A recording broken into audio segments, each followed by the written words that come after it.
Man, this feels like one of those classic NASCAR weekends where the tension is building from every possible angle. We have two massive storylines looming over this race, and together they reveal a ton about the direction the 2026 season is taking right now. One storyline focuses on teams dealing with major setbacks at the absolute worst possible time, just when every single small detail becomes critical. The other involves a prominent driver who is fresh off a significant victory yet remains stunned by how fast fortunes can shift in this unpredictable sport. And that combination is precisely what makes today so captivating for fans. It's no longer solely about having the quickest car. It's about errors, mounting pressure, bouncing back, and who can navigate the chaos once the weekend turns intense. These are the exact kinds of NASCAR narratives that can transform the entire atmosphere of a race even before the green flag waves. And truthfully, that's why this sport never gives us a chance to catch our breath. So before we jump into both of these stories, go ahead and hit that like button and subscribe to NASCAR Nation Report if you're a true NASCAR fan. This channel is brand new and we're working hard to reach our first 10,000 subscribers. If you enjoy discussing NASCAR with genuine passion, you're absolutely in the right spot. Let's dive right in. First, let's break down the penalty situation coming out of Darlington, because this one carries far more weight than it might initially appear. Three NASCAR Cup Series teams received penalties after failing post-qualifying inspection twice on Saturday, March 21, 2026, ahead of the Goodyear 400 at Darlington Raceway. The teams affected were Hendrick Motorsports, number 9 Chevrolet driven by Chase Elliott, RFK Racing's number 17 Ford driven by Chris Buescher, and MBM Motorsports, number 66 Ford driven by Timmy Hill.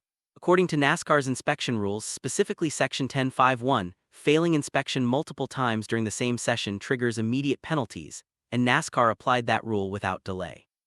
Each of those three teams lost its car chief for the remainder of the weekend, and each one also forfeited pit stall selection rights for Sunday's race.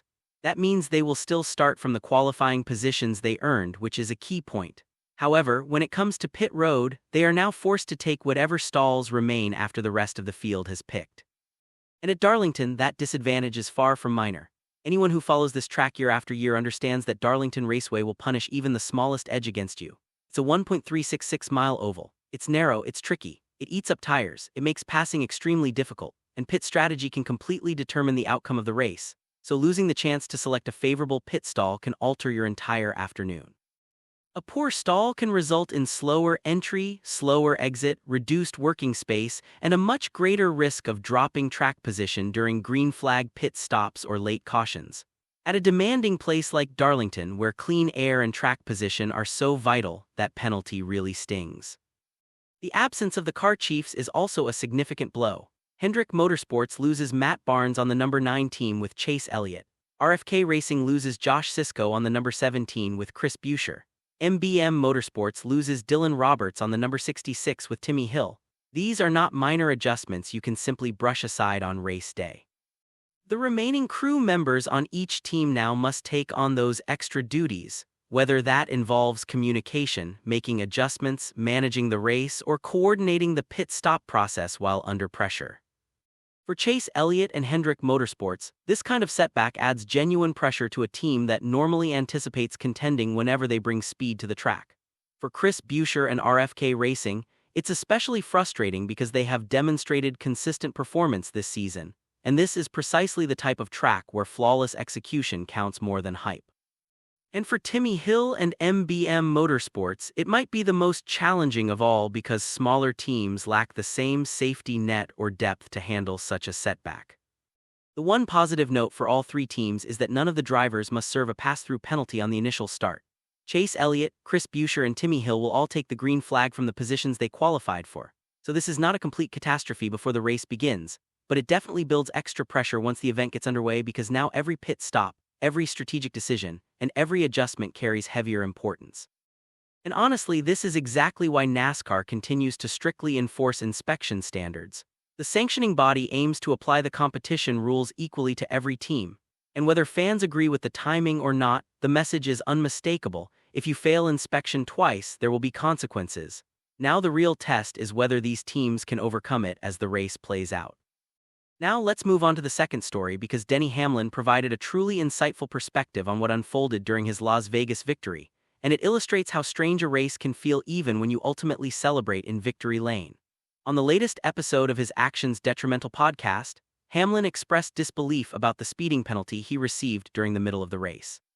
He said he was shocked by it because, from his perspective inside the car, he thought he had followed the team's instructions on running the lights exactly as directed. In his mind, he was carrying out precisely what was expected. Hamlin said, "We got that penalty, I was shocked." And what stands out is that he did not simply point the finger at NASCAR and leave it at that. He acknowledged that the team had miscalculated something. He explained that if he had run his lights the way the team told him to, then he should not have been speeding, which made him conclude that the team had probably misjudged the distance between the timing lines or how NASCAR was measuring that particular zone. He even noted that several other cars had sped in that same area, leading him to believe it was a more sensitive section than they had anticipated. That is such a quintessential NASCAR detail, and dedicated fans know exactly what that implies. Sometimes these races boil down to minute measurements, narrow timing windows, and educated guesses about exactly where the limit sits. And when you miss it by even a small margin, your entire race can be turned upside down. That is exactly what happened to Hamlin. He was forced to completely readjust his strategy after the penalty and begin battling his way forward through the pack. What makes the story even more remarkable is the way he responded. Hamlin mentioned that roughly 15 laps after the penalty, he had already picked up around 10 positions, and that progress gave him confidence that there was still ample time remaining. That reflects the mindset of a seasoned veteran driver who understands how to manage a race rather than falling into panic.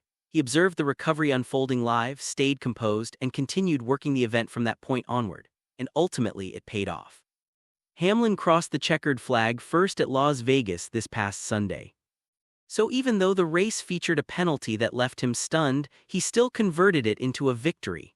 That reveals a great deal about the speed in that car, but it also speaks volumes about Hamlin as a driver.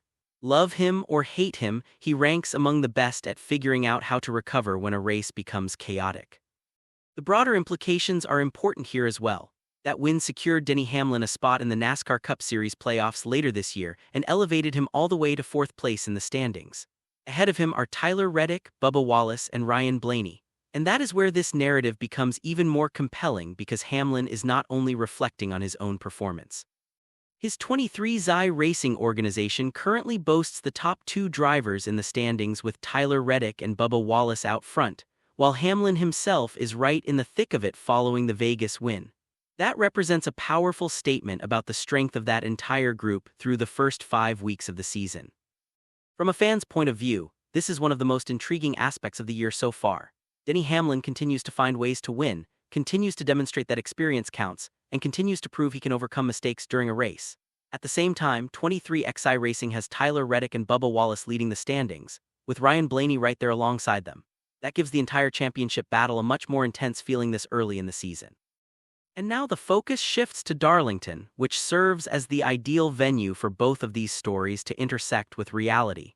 On one hand, you have Chase Elliott, Chris Buescher, and Timmy Hill heading into the Goodyear 400 facing real disadvantages following those inspection penalties.